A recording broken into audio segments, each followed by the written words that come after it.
Are you ready to hear God's word? Amen. So I'm ready. And ek lig nie. Thank you, Jesus. This is such an important part of our walk with the Lord, is that we're faithful to the house of the Lord. Amen. So I just want to honor everybody that's here tonight. Because daar's nie 'n beter plek om te wees as in die huis van die Here nie. Because I know this for a fact. This is feeding time. This is heart-changing time. And God does things in our lives tonight so that the rest of the week we can begin to live, and He'll begin to work on those things He's deposited into our hearts. So we're going to close off tonight, and I could actually carry on with quite a bit of the subject because there's just so much to be said. But tonight I'm going to close with the fourth in the series, Called to Holiness. And while I was going through my notes this afternoon, so the secretaries love this because I'm forever adding stuff onto the PowerPoint. But when I read the scripture, because something that sparked in my heart was saying, we've heard so much about the subject in these last 4 weeks. Maybe some of you have been here all the time. Maybe some of you haven't. Hopefully the ones that haven't have gone onto YouTube or Facebook and listened to these sermons. Because we don't preach us to keep us busy here for an hour, and then we go home, and then we just carry on with our life, and then next Sunday we come and we get nog a entertainment move. We're not here for that. We're here to grow in grace. Amen. So, called to holiness. So I was thinking to myself, Lord, we need to rouse ourselves up. We need to quicken ourselves. We need to say, Lord, am I changing? Because if you've been serving the Lord for the last year and you're still the same and you're still busy with the same stuff, there's a problem. Amen. Can I have an amen? Dis die waarheid. Nee, dis waarheid. So listen to the scripture here. Jesus speaking to 7 churches, the church of Sardis. Listen what he writes here. And this is such an indictment as we come into the end of times, because there is a lethargicness. I don't know what that is in Afrikaans. Lethargy. Wat? Ek weet nie, ken nie daai ene nie. There's a lethargic, almost like a laziness that has crept over the church. Daar's dinge wat nie meer belangrik is nie. And like coming to church being one of them. But listen to this. Verse 2 of Revelation 3 says, rouse yourselves up and keep awake and strengthen. And there's a wonderful word. He says, invigorate. Invigorate means dat jy moet krag gee vir iets. Invigorate. He says, and invigorate what remains and is on the point of dying. You see, if we're not giving attention to our walk with God in our spiritual life, something in you is going to begin to die. Whether you like to know that or not, it's a fact. The problem with it, en ons ken mos die storie met die braaivleis, as die hout so afval en hy lê daar so, jy kan hom vat, as hy afrol, hy sal jou brand. But if you go pick it up a few hours later, it's not going to burn you because it's just going to lose the fire. And that's the thing what happens, because it's subtle. It's like the para in the hot water. You put him in cold water and you boil the water. And eventually the water gets hot and he doesn't even know it. And eventually he dies. Spiritually, it's exactly the same. And God, through Jesus, is addressing an attitude in the church. He says, awake, strengthen, and invigorate what remains in you and about the one to die. For I have not found a thing that you have done any work of yours, meeting the requirements of my God, or perfect in His sight. In other words, God has given the church a certain mandate to live and a way in which we should live. And God said, when I look at you, I can check you're not busy with the stuff that I've called you to be busy with. And then verse 3, he says, so call to mind the lessons you've received and heard. Isn't that so absolutely apt for us as God's people? We come and we hear the word and we hear the word and we hear the word, and we've already forgotten the faith one that I spoke about a couple of weeks ago. Now I'm on holiness. Now we're in a little bit of holiness for a couple of weeks. Next week we'll get into something else. Now we should be making a greater effort to embrace these truths that we hear, because Jesus says, so call to mind the lessons you've received and heard. Continually lay them to heart and obey them and repent. In case you will not rouse yourselves and keep awake and watch, I will come upon you like a thief, and you will not know or suspect what hour I will come. Dis die waarskuwing. Jesus kom, en hy kom vir 'n kerk wat wakker is. Amen. A church that's busy with him, a church that's living a holy life. That's why I just sense tonight there's a wonderful window of grace over this church tonight, for God wants to kind of meet with the church. And I just did that as a little intro as I was busy preparing this afternoon. So great King David says something so powerful, and we're talking about a call to holiness, to live a holy life. Listen what he says here. In Psalm 34 verse 5, he says, those who look to him are radiant. Is that fantastic? Die wat na God kyk, die wat God as saligmaker het, these that have given their lives to Jesus, they're radiant. Afrikaanse woord is stralend. Is jy stralend vir Jesus? Is jy? You remember a couple of weeks ago I spoke on holiness, and I said one of the things about holiness will activate the glory of God in me. That people will see Jesus, the glory of Jesus in our lives. That's what God's called us to. Scripture says so. That's what he wants to do. In other words, we need to be radiant with the glory of God. He says, listen to this. Their faces are never covered with shame. You never have to walk ashamed if you're walking in holiness. When you live the set apart, that's what holiness means. A set apart life, a different life. The new life that Christ the Savior do. Any man who's in Christ, 2 Corinthians 5:17. As jy in Christus is, jy 'n nuwe skepsel. Die ou ding het verbygegaan, ek moet begin 'n nuwe lewe lewe. So I want to just bring release to your heart tonight. If you're not busy with the stuff you're hearing, I don't want you to feel guilty. I want you to feel convicted, because the Holy Spirit will convict you. But the conviction is not for you to camp in your little hole of misery. God wants you to step out of that hole and come to his amazing grace tonight and say, Lord Jesus, I just give over. I give over because of what you've done for me on the cross. Talk about radiant. Here's a story. 20th Century Fox, the movie people, they put out an ad in the New York papers for a vacancy for a salesperson to join their sales people. And so one guy applies and he writes this letter to them. He says, I am at present selling furniture at the address below. So he puts the address on his little CV there. He says, you may judge my ability as a salesman if you stop in to see me at any time, pretending that you're interested in buying furniture. He says, when you come in, you can identify me by my red hair. Like my son. By my red hair. And this is what he says. And I will have no way of identifying you. Such salesmanship as I exhibit during your visit, therefore, will be no more than my usual workday approach and not a special effort to impress any prospective employee. What an attitude, eh? From among 1,500 applicants, this dude got the job. Why am I not surprised? The question is, and Pierre said it's standing right here. I'm thinking, yeah, he's just speaking my word. But we are called to live a holy life. We do not understand and fully comprehend this, that people are watching us all of the time.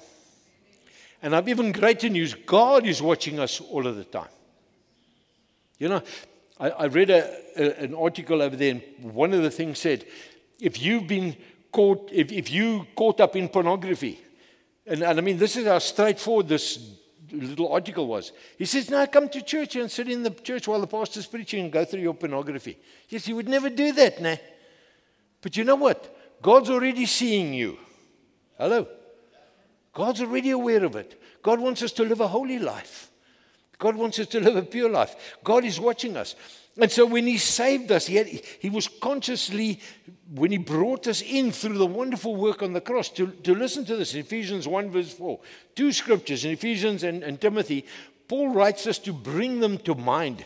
I read the scripture 2 weeks ago. He said, but listen, for he chose us in him, in Jesus, before the creation of the world. To what? To be holy and blameless in his sight in love. That's what he's done. He, from the before the creation of the world, He brought us into a relationship through His Son to do what? To be what, church? To be holy. Because, as I said last week, the Holy Spirit came to live in me. So the Spirit I have is a Holy Spirit that I have in my life. Paul says this to Timothy in 2 Timothy 1:9. He said, He saved us. Hy het ons gered. And He called us to what? A holy life. Say holy life. That's what it says. He's called us. There's no option around this thing. That is the life that God has called us to, a holy life. Not because of anything that we've done, because of His purpose and His grace. Listen, if God says He saved us to live a holy life, He's not saying it to catch us, to make life difficult for us. He knows we are capable. Amen. You and I are capable. Amen. We are.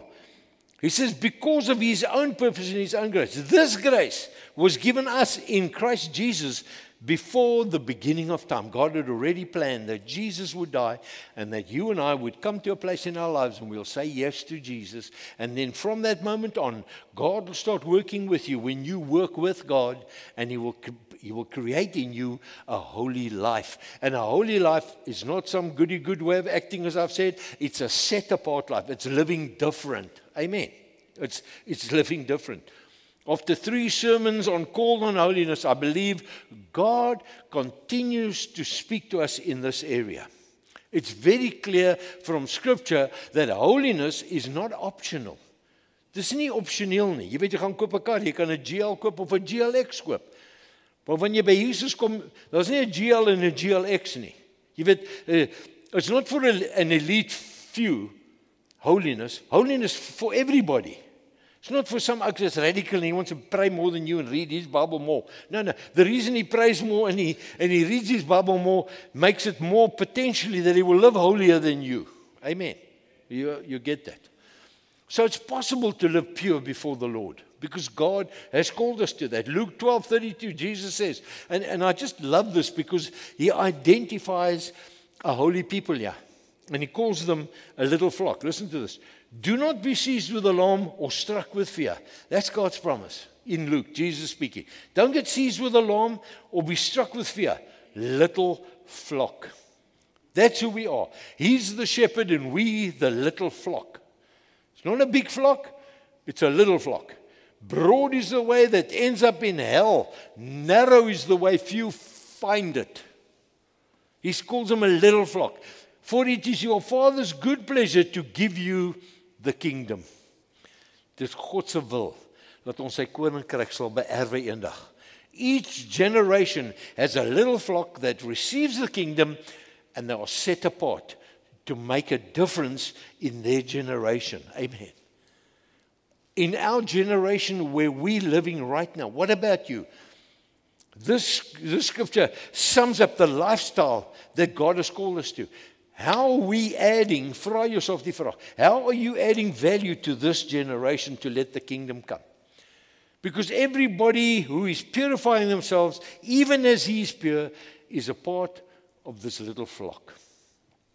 It's the little flock that God uses. 1 John 3:3. Just allow the scriptures to speak to us tonight.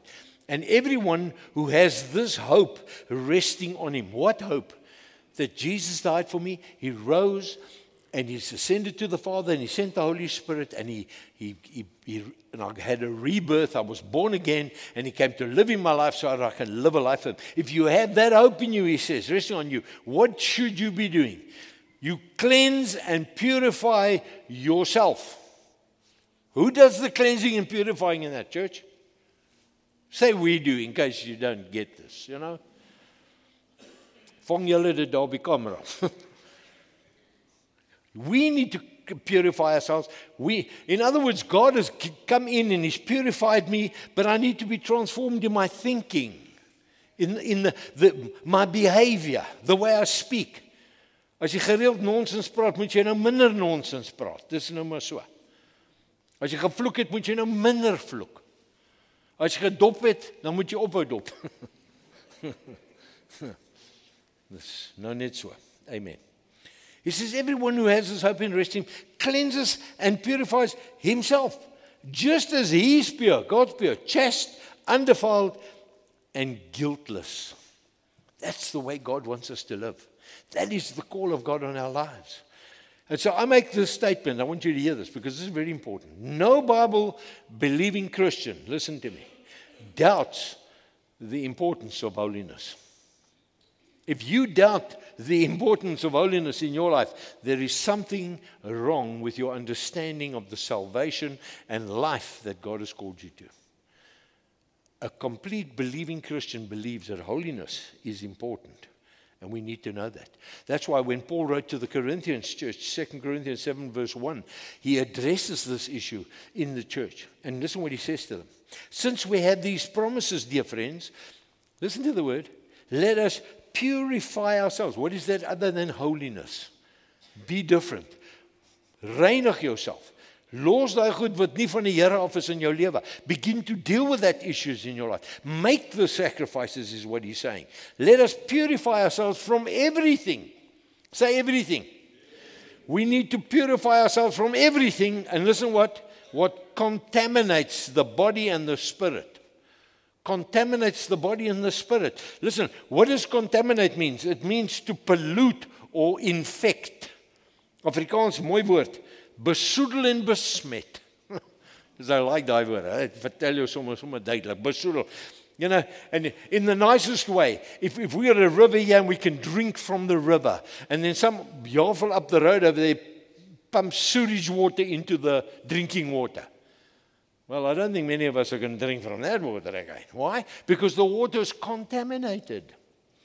And that's exactly what he's saying to us.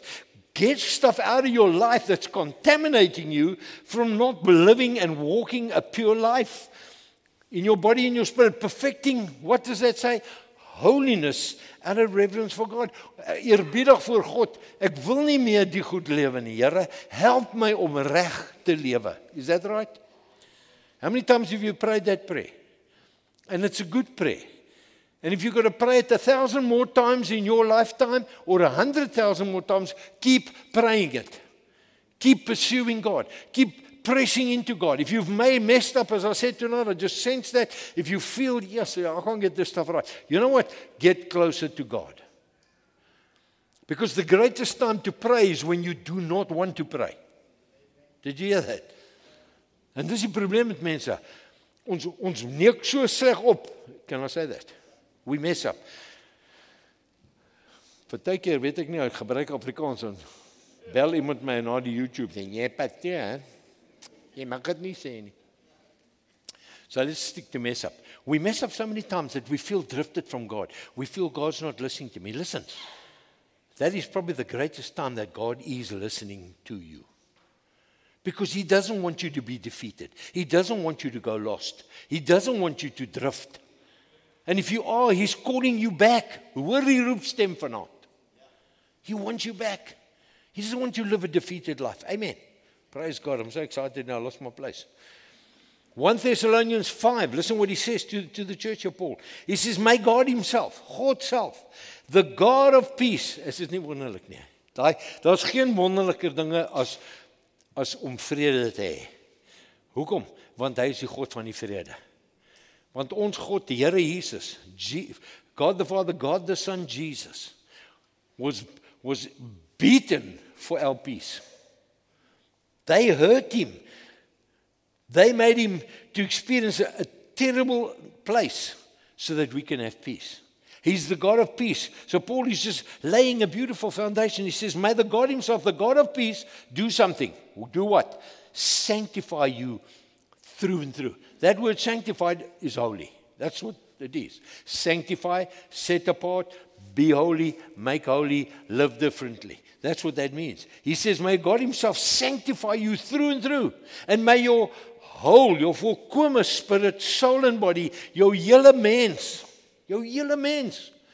be kept blameless when? At the coming of the Lord Jesus Christ. The one who calls you is faithful and He will do it. Dis die belofte. So if you've drifted and you've contaminated, get out of the contamination. Stop drinking poofy water. It's nie goed vir jou maag nie. Hallelujah. God's desire is that we will live Holy, holy.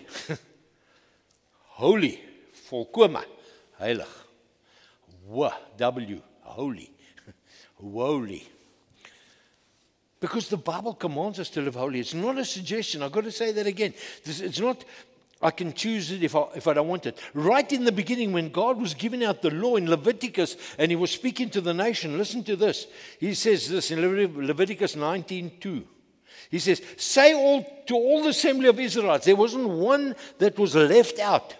And I want to say this tonight, those watching by media and Bikers Church. This is what the Lord says to the whole assembly of the Bikers Church and everyone watching now on media. Listen what he says. You shall be holy. Why? For I, the Lord your God, am holy. God het dit so betaal. There's a certain characteristic that God wants his people to be living. Amen. Are you all catching this stuff? It's fantastic. 1 John 4:17, we read that last week. I just want to take the last portion. He says, as he is, so are we in this world. En wanneer ek Jesus ervaar as my persoonlike saligmaker, soos hy is ek sy teenwoordige in hierdie wêreld. We are God's ambassadors, the Bible says. Ons is die ambassadeurs vir die Here. We represent Jesus. And how do we represent him is the question of here. And I love the scripture because even we sang that song, may we enter into the Holy of Holies, and that song is replicating what Jesus did, but the old-time tabernacle where the people used to go in and then the high priest went into the Holy of Holies. But listen to what Peter says, because you see, the Bible says in 1 Corinthians 16 verse 16, no, 6 verse 19. 1 Corinthians 6 verse 19. The Bible says that we are the temple of the Holy Spirit. The Holy Spirit came to live in me. He says, honor God with your body now. You do not belong to yourself, you belong to me. We are the temple. Who's the priest in your temple? Say, I am. Because you are. We don't have a lot of priests running around building and sacrificing. No, you are the priest in your temple. You run your temple. Now listen to these words. Peter says this, but you are God's chosen people, a special people. Dis die kinders van die Here, the little flock he spoke about. He says, you are a group of royal priests. Is dit nie wonderlik nie? Say, I'm a royal priest. You are. Act like it sometimes. No, like it. You're a royal priest. Listen, and a holy nation. The earmark of God's church is a holy nation. Because we don't go to a building to worship anymore. We are the building of Christ. Jesus came to live in me. I'm the priest. I'm a holy nation. God has made me holy. Why? Because the Holy Spirit came to live in my life. So we're a holy nation. God has brought you out of darkness into his marvelous light. Ons was eers in die donker, in die duister. But tonight, we're walking in the light if we know Jesus as our Lord and Savior. Now, he says, you must tell the wonderful things he has done. That's what the scriptures say. Begin die mense vertel wat Jesus gedoen het in ons lewens, is what he's saying over there. So there's always an issue in life when it comes to this stuff. This little boy was at school and he was writing, he had to write his maths exam and he really messed it up. So they said to him, look, you're going to have to stay after school and you've got to redo it. So he was a little bit dick with the story, so he someone wrote anything down. And of course he failed, so he took the papers home and his dad had to sign the stuff, you know. Have you ever cribbed your dad's signature? I've never done that in my life. Thank you, Jesus. So he does this. So his dad says, no, exactly, why did you get it all wrong? What did you do? And this was his answer. He says, Dad, nobody's perfect. What a cop-out. Nobody's perfect. And I mean, he's right in saying that. But we cannot use that statement for bad living. Amen. We cannot use it. Have you seen these bumper stickers? Because I have. I've actually read some of them. It says, Christians aren't perfect. They're just forgiven. You know, we're not perfect. We're just forgiven. That means I need to live differently. And how differently? I'm going to live a holy life. But you see, so many people say that I'm not perfect. So I can carry on sinning. I can carry on in my old wayward ways because I'm not perfect. But you know what? God forgives me. Listen, God's not an emergency chemist. Sometimes He's going to discipline you. Hy gaan jou bouders hier staan. Because God disciplines those whom He loves, eh? We do. Or here's another one. We're just human. What is that song? It's a country song, no? I'm only human. I'm just a woman. Oh, that was my best rendition. We all make mistakes and we all fail, and we understand that. We're just human. But we can never use that as an excuse to fail in the way we walk. And taking this thing a little bit further, people use the scriptures to justify their continuous bad living. And this is what they say. 1 John 1 verse 8, they say, if we say we have no sin, we are fooling ourselves and refusing to accept the truth. Of course we all sin. But we cannot continue in the lifestyle of sin. Amen. We need to change. I'm not talking to anybody here tonight because it's only the camera that's listening to me now. Because this sums up our calling to holiness. Many people make so many excuses to fail and to sin. I mean, is holiness really that important? Maybe it is only for a select few, but I will kind of casually just have this relationship with the Lord Jesus. There's no casual relationship with Jesus. Amen. Matthew 24:4 says, be careful that no one misleads you, deceiving you and leading you into error. We're living in a time. We were talking about it upstairs, Pastor Kobus and I. There is so much knowledge about the Bible out there today. Jy kan jouself versuip in die goed. The problem is, we are overeducated and we're ill-disciplined. That's the problem. Because we're not applying. We hear that revelation and that pastor said and that Bruce said and that. Maar my lewe verander nie. Why? Because I judge people by their actions, and me, I judge myself by my intentions. I intend to change one day. No, God has called us to change. Eh? He's called us to live holy. He repeats that in 5 times in 22 verses in Matthew 24. When he warns them, be careful that you don't be misled and deceived. That's the biggest problem in the church today. People are deceived. They're living any old lifestyle and they justify it. They think it's okay to not live a holy life. Can I just say this? It's not the absence of sin that produces holiness.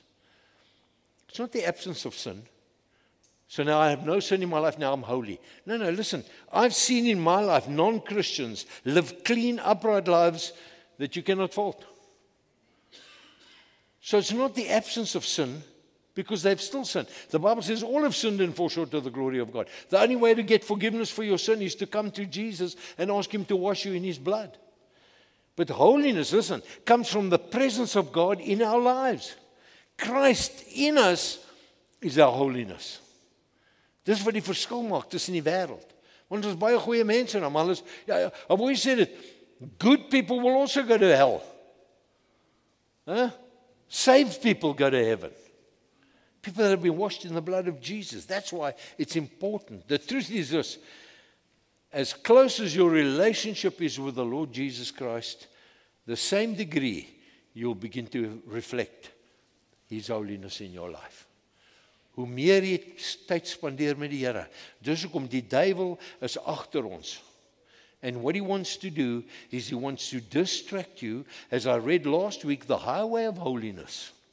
And he's forever, this lion cannot come onto the road, but he'll make enough noises and he'll make enough attention and he'll draw you away with all sorts of stuff, and then you take an off-ramp. And then you're running next to the highway of holiness and you justify, I'm okay. Listen, we need to be rudely honest with ourselves sometimes. Ons moet ernstig wees. Ons sê, Here, ek moet verander because I'm really messed up now. Hey? Amen. We need to say that. We need to be eerlik. Anders dan gaan jy aangaan soos jy gaan. En dan kom, soos die Bybel gesê het, at the coming of the Lord Jesus Christ, and I'm not ready for the Lord when He comes, because my lamp is empty, because I'm full of other stuff, and not the good stuff. That contaminated stuff that we were talking about earlier on. Amen. He says that in Matthew 5:16. He says, let your light shine before men, that they may see your good works. That light he talks about is none other than the outraying glory of God's purity in my lives. People see God in us. This is what it is. En heilig, 'n mens wat anders lewe. Because people have said that. I mean, in my life, many times, my mates that knew me, when they met me, I said, what happened to you? Ek vang nie meer 'n dop nie, boys. Wat is verkeerd met jou? Is jy siek? Vang net 'n kleintjie. Snaps, net ons. Jy kan nie so, hoe kan jy nie drink nie? Wat gaan aan met jou? They try and push you into this stuff. But one of the signs of a child of God that's living in holiness is one word. It's called change. Say with me, change. That's what it is. It's wanneer ek anders lewe. That's what it is. I always say, if good works glorify God, and the Bible says that we've got to understand that bad works dishonor God. And the question we need to ask ourselves rudely is, am I honoring God or am I dishonoring God with my life? What is it for you? When we're walking or not walking in holiness, sin begins to rule our lives and our credibility to witness is lost. Ons kan nie. The world is sick and tired, and it's true, of hearing one thing and seeing another. And through my life, years of experience, listen what Peter says, 1 Peter 3:15. And I've headed your call to holiness. And he says this, but in your hearts, set Christ apart as holy. In your heart, waar Jesus lewe, sit Christus in jou lewe, en sit jou lewe apart, different, with Christ in your life, he says. Acknowledge him as Lord. Because if you do this, the next portion of that verse will be active in your life. He says, always be ready to give a logical defense to anyone who asks you an account for the hope that is in you. Why would somebody come and ask you, why are you different when you're not living different? Think about that a little bit. And it is like many Christians publicly sin in the workplace. I'm using the workplace as probably one of the dynamics here, where most of us spend between 8 and 18 hours a day at jobs. Some even spend longer time there. They lose their temper, they do bad work, they come late, they leave early, they take pens home, and sometimes paper. They sit on the boss's phone. They're often late or heard complaining about the boss. They complain about their job. They've got a bad attitude. And listen, and yet they still tell the people that about Jesus. Dink jy die mense sal nou so ou luister? You better forget it. Eh? People are not going to listen to that. People are going to be caught with the attitude of Jesus, because it's Jesus that saves. So when they see something about Jesus in your actions and in your attitude, people will come to the Savior. Amen. People will give their lives to the Lord Jesus Christ. And it is so. Titus 1 verse 16a says, they profess to know God, to recognize, perceive, and acquainted with God, but they deny and disown and renounce Him. How? By what they do. Jy kan nie sê jy ken die Here, maar jou gedrag is nie reg nie. This is a problem. This word sums up the series that we've been busy on, our call to holiness. Because the real evidence of die ware bewys of holiness is increasing in Christ-likeness. Dis wat dit moet wees. Ons moet meer en meer soos Christus wees, in which the image of God is increasingly visible in a believer's life. We've got to be able to see Jesus in our lives. Amen. So here's the challenge. What are you going to do about living your calling to holiness? Is there an attitude in the 4 weeks that you've heard this word, that you're really thinking about it, that you're really making? Because what will it help you hear it 4 weeks in a row and you do nothing about it? If you're living right and you're living fantastic, praise God. Because God is the one that guides us and leads us. 1 Peter 1 verse 15 says, but as the one who called you is holy, die een wat julle geroep het en vir my geroep het, hy's heilig. And he says, you yourselves must be holy in all of your conduct and in your manner of living. Can I say more than that? Wanneer ek daai ding lees, there's no escape route. There's no fire escape. You don't get 200 and pass go. It's the truth. And I'm going to close off with the last scripture before we go into communion. And I want to close off with this because as I was reading this again on holiness, and I just realized this is what Jesus came and did, and we're going to go into communion. I want you to listen to this. The covenant, well, let me first read verse, I think 74 is going to come up, but I want to read 73, just as a backdrop. The covenant is sealed by an oath to our forefather Abraham. We still have the Abrahamic covenant, what God promised him. And we live as children of God, as Gentiles in the promise of God from Abraham. Now listen to this. Verse 74.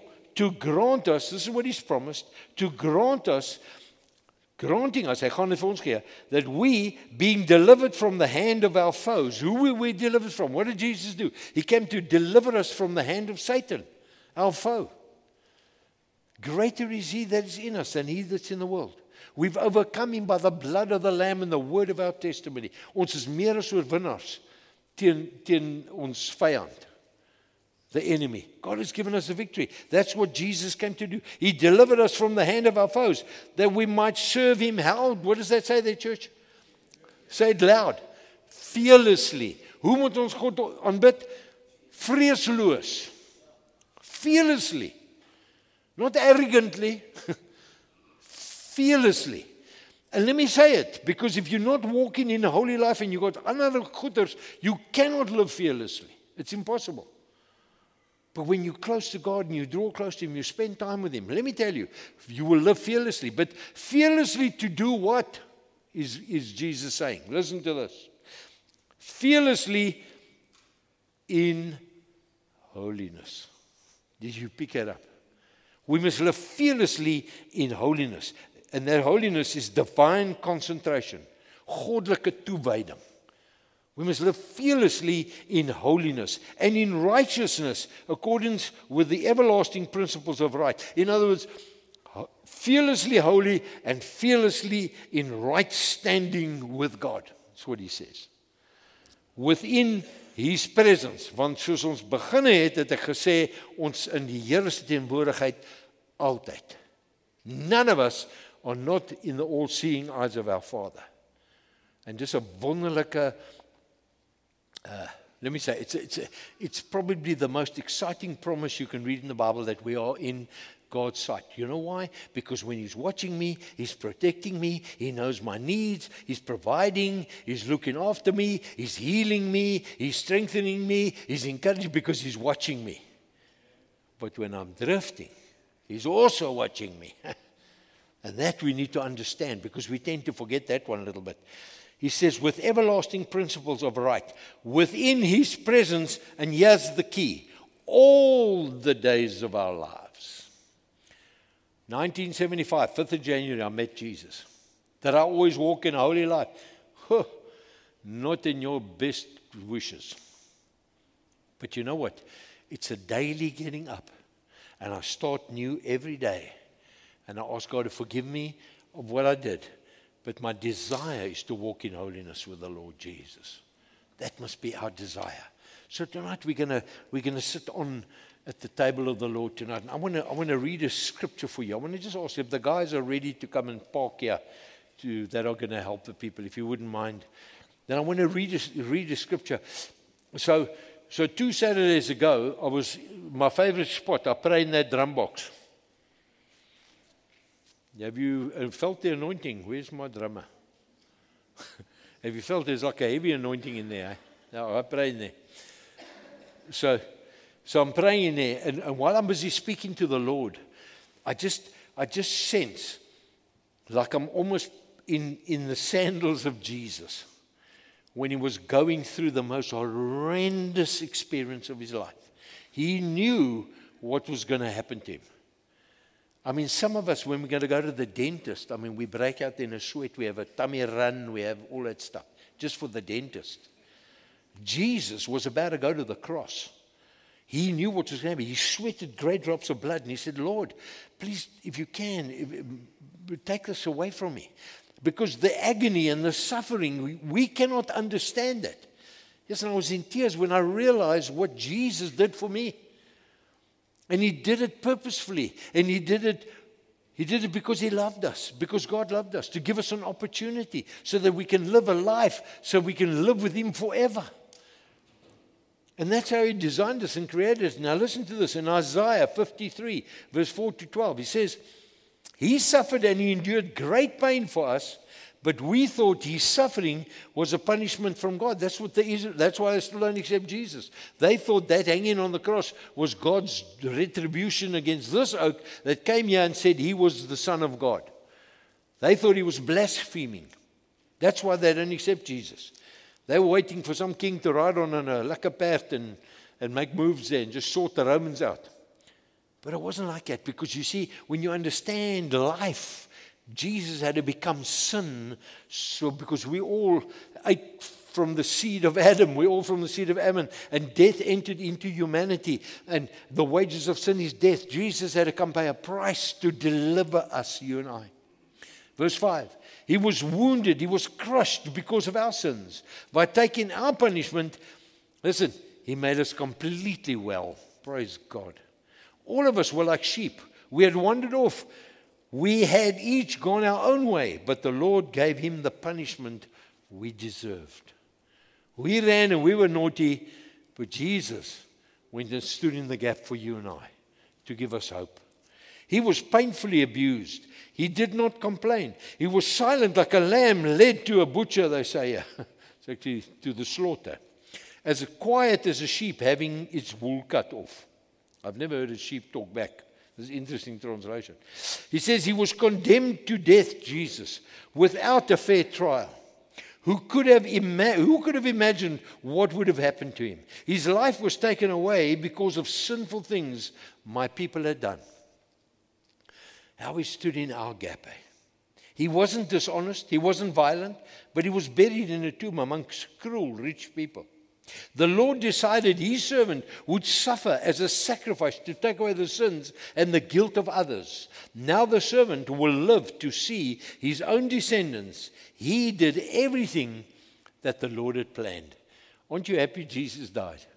Aren't you thankful tonight? By suffering, the servant will learn the true meaning of obeying the Lord. Although he was innocent, He will take the punishment for the sins of others so that many of them will no longer be guilty. Say thank you, Jesus. Verse 12. The Lord will reward him with honor and with power for sacrificing his life. Others thought he was a sinner, but he suffered for our sins and asked God to forgive us. Isn't it wonderful when he hung on that cross? He said, God, forgive them. They don't know what they're doing. And that was us. There Jesus died for us. Tonight, we can take his body and we can take his blood in the new covenant and we can make it part of our lives. And if you're in a place where you need to restore your life with Jesus, here's the most beautiful way. Because what I've just read and what I said right in the beginning of the service tonight is that Jesus wants you not bitter, broken, messed up. He wants you whole and well and exciting. He wants you to walk with joy and peace. There's only one way, and that is to humble yourself before the mighty hand of God and ask him to forgive you. Because once you ask him to forgive you, he will restore you into a relationship. 1 John 1 verse 9. If we come and ask him to forgive us, he is faithful and just to forgive us all unrighteousness. Wonderful thing. The Bible says, and when Paul's talking to the church in Corinthians 11, he says, before you take this, you must examine yourself and think, Lord, how have I taken you for granted in my life? Forgive me. But tonight, I come and I want to restore my heart with you. Amen. Can we hand out just hold on to it. We're going to take it together tonight. So while you're sitting with the bread, his body that was broken for you, and the blood of the covenant, hold that, but don't sit looking around. This is a wonderful opportunity just to begin to touch your Heavenly Father. Begin to speak to your Heavenly Daddy. Make it a time of prayer now, because you have this great opportunity to be able to do that. Thank you. Praise you, Jesus. The Bible says, and when he had given thanks, that's Jesus, he broke the bread and he said, take, eat, this is my body, which is broken for you. Do this to call me affectionately to remembrance. And in a similar way, when the supper had ended, he took the cup, saying, this is the cup in the new covenant, ratified and established in my blood. Do this as often as you drink it, to call me affectionately to remembrance. And then he says something so beautiful. He says, for every time you eat this bread, and every time you drink this cup, which is what we're doing tonight, you are representing me. You are signifying and proclaiming the fact of the Lord's death until he comes again. We just reminded, and that's why we take it, that mercy is for us, that we can change and we can live holy before the Lord because God is on our side. And tonight we have that confident assurance to take the communion tonight. So tonight I want you to take the bread and take the cup. It's obviously grape juice, not dop. Sorry to disappoint somebody. It's grape juice. But I want you to take it tonight and spend these few moments intimately with you and your Heavenly Father. And may the Holy Spirit just come down. Father, as we take this bread and we take this cup of the new covenant, that we won't take it, Lord, out of just something we do at some time in the month, but that it will have significance when we see what you did for us on that cruel cross. The fact that you died and that you rose again and that you're alive to bless your church, to enable us as the resurrected Christ to walk a holy, victorious life. As we take now, Lord, your body and the covenant you have with us, may your Holy Spirit do a work in us tonight in this place, in the name of Jesus. Come, let us take communion. Hallelujah. I trust the Holy Spirit spoke to us tonight. Amen. Did God speak to you tonight? Amen. Are you sure? Julle sit hier so soet. It's like honey dripping over here. Love you guys, man. Praise God. Thank you, Jesus. We know that God wants us better, and he's working in our lives. Amen. Come, let us stand and we close off the service with our final song. God of the suddenly. Let's trust him for that in every area of our lives. Amen. Praise the Lord, man. Amen. Amen. Who wants a suddenly from God? Amen. I've got a good audience here. We all want a suddenly in some area of our lives. Do you want a suddenly to walk more holy? So when I ask a question, we think, God, I need a job, I need more work, I need a breakthrough, I need my wife to treat me better. Suddenly, Lord. She's not my wife, just generally talking now. She's a little angel, I told you, I married her, an angel. But sometimes we always think of the other stuff and not suddenly, Lord, change me to be better. Amen. But I really pray for a suddenly over each and every one. Whatever that desire is, because it's coming, just stay faithful. Live different, separated. The suddenly will come. Whatever the desire is, God already knows it. Amen. Come, let's pray. Father, just thank you for a wonderful time again in your presence. Being able to worship you, and you live in the praises of your worship as we worship you, Lord. You live in the praises. And so we want to ask you tonight, Lord, as we sang the song, we sing it in faith, the suddenlies of God. For those that have come to you tonight and said, Lord, I need to change. I want to be better. I pray, Father, for a sudden visitation of the Holy Spirit in people's lives. And only you can change us, Father. But you want us to be obedient and repentant and just come to you with open arms and honesty. May the blessing and the favor of God rest upon your church until we gather again. In Jesus' name, amen. God bless you. Have a beautiful, blessed, suddenly week. Amen.